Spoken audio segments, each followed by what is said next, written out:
I was 12, getting ready. I wouldn't be 13 until the school started. School started in September, so the decision had to be made around March or April to fill out what we call the Martin Luther King Freedom of Choice program.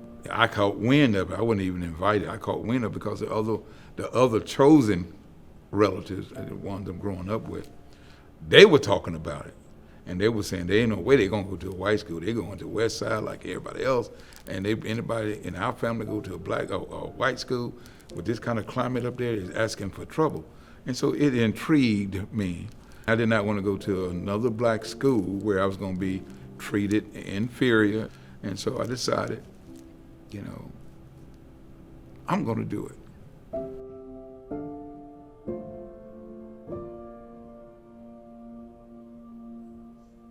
And my mother said, you're not going to do it. I'm not going to approve it. Everybody tried to talk me out of it. And he said, well, you can't go anyway. Your mother's not going to sign for you. And I'm thinking, my mother hadn't signed my report card since I was in the 3rd grade. My mother, my church, everybody that knew me said, you're not going to make it. They basically took us up to the church and told us, you're going to be hit, you're going to be spit on, you're going to be done by students, some teachers are going to call you the N-word, parents going to be up in arms, but you got to stay the course. And they started training and said, but you represent Dr. King. And that's all they had to tell me. You represent Dr. King. And so I was determined not to tarnish Dr. King. And I appreciated him giving us that opportunity to go out there and represent him. When I go over there, I just got to be, I'm a Dr. King kid. So I got to go over there and act real mature and real sophisticated and real docile. First day, parents was lined up, screaming in your ear and everything, and then we get in the cafeteria for lunch, and the kids would come by with their chili dogs and dump it on you. We don't eat with the end. We don't eat. You ain't got a business being here. You disgust us, you monkey. I mean, all kinds of nasty things.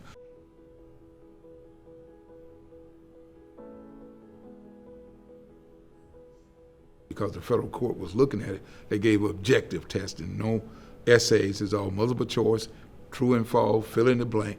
It just straight up. And I started acing things. And that was the first time I realized, I can do this work. I wasn't seeing this kind of grades at Eastside. They had convinced me that I was at the low end of the intellectual pool. I now know that I can do the work over here, and I'm going to stay at this school. I'm not going nowhere else. So I wanted to stay in the system that, even though they didn't want me there, it was definitely to my advantage because as long as it was subjective, I had a fair shot. In the fall of '67, and by the spring of '68, by April of '68, Dr. King was dead. And I decided he gave his life for a chance for us to do better. I'm not leaving. Y'all just have to kill me. I'm not leaving. I'm gonna see this thing through. And come home, tell my mother I want to go to college and all that. And she said, oh, no, I don't know about that. It costs too much money. She was trying to convince me to either go to trade school or get a job. I said, well, I just want to go to college. She said, nope, your job is stay here, get a job, one of these places. And Mr. Lewis already told us, the principal, that you're not college material and that you're going to put me in all this debt. And I can't do that. And the guidance counselor sent for me. She said, your grades, your test scores, and your grades here are good enough to get you in college. And that was the first time I had somebody to say to me that I was good enough to go to college. And I told her, my mom ain't gonna go for it, so forth and so forth. She said, I already know. That's why I'm talking to you now. I'm gonna let you in on the secret. Seemed like you already know a little something. I said, what's the secret? Mr. Lewis has told us that we're not to help any colored kids to go to college. If you do, you're going to lose your job. I said, what? I said, then why am I in here? She said, because I've talked to 2 teachers who want to act, I can't tell you who they are because they don't want to lose their job, but they're willing to take a chance on you and write your recommendation letter to get you in college. And I'm the guidance counselor, and that's my job. And I think you'll be a great person to attend college. And she said, oh, by the way, what do you want to do? I said, I want to be a lawyer.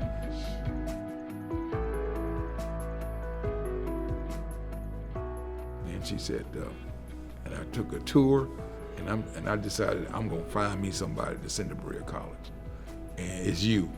I went home, I looked at the book, I went in my mother's room, closed the door, locked it, turned the light on, got on her bed, I'm on my knees, and I opened up the catalog, Berea College. And I see snow. I said, oh, I'm going. I ain't never seen snow in my entire life. So I read a little bit more about it. I didn't know what I was reading, but I read a little bit more.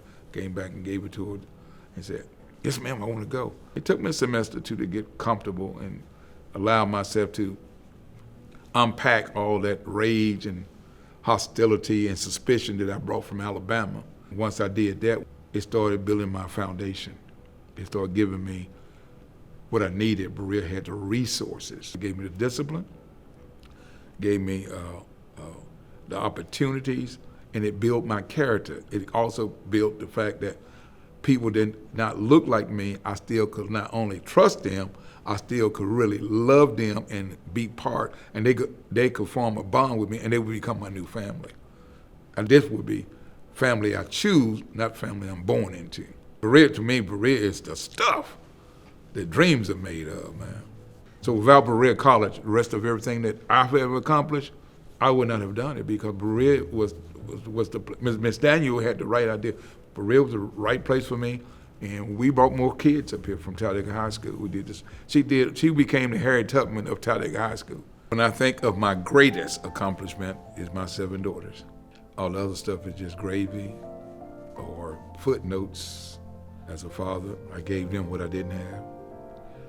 My law practice, even when I was working for someone else, evolved around their activities. I was never too busy not to be bothered with them. I made sure that always when they had something to show me, I looked at it, I signed it myself. I didn't tell them to go away and sign.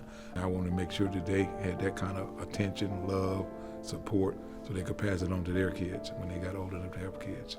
And I knew then that if I gave them the resources that I didn't have, they would pass me. And they also know that the Davis motto is that we help. Whether we're going to get anything out of it or not, that's not the motivating factor. The motivating factor is, can I help someone else achieve what they want to achieve, even though it may not benefit me? Whatever is going on in society that need a little attention, my children are there to pick up the pieces. And so that's my greatest accomplishment. So that's what I hope people will remember, that no matter what all these accolades and whatever else came along, because I wasn't expecting to get none of that my relationship with my children, I've been a conduit from what I learned at Berea, I poured into them. And if they can live up to that, I'm happy with that. And that's what I'm going to say. He was a loving father of 7 beautiful daughters that lived out what he learned at Berea. I'm happy. I ain't coming back to hump nobody.